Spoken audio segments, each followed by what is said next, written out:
क्रांतिज्योती सावित्री माऊली, धन्य ती क्रांतिज्योती सावित्री माऊली.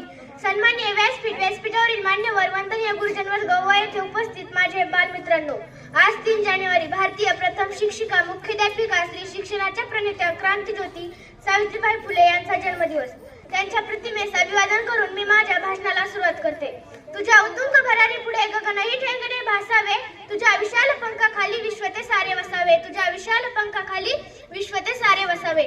आज प्रत्यक्ष क्षेत्रात स्त्रिया सर्वोच्च पदावर काम करताना आपल्याला दिसत आहेत. असे कोणते क्षेत्र नाही जिथे स्त्रिया नाहीत. स्त्रियांनी खूप प्रगती केली, याचे सर्व श्रेय जाते ते सावित्रीबाई फुले यांना. पूर्वीच्या काळी स्त्रियांना शिकण्याची परवानगी नव्हती. चूल आणि मूल एवढेच काम त्या काळी स्त्रियांना दिले गेले होते.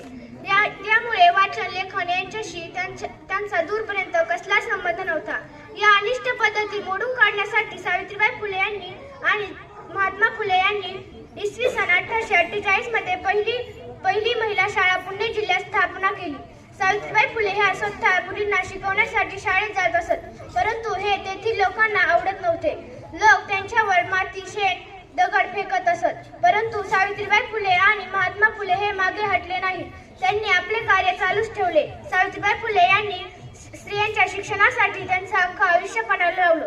एवढे बोलून मी माझे भाषण संपवते. जय हिंद, जय महाराष्ट्र.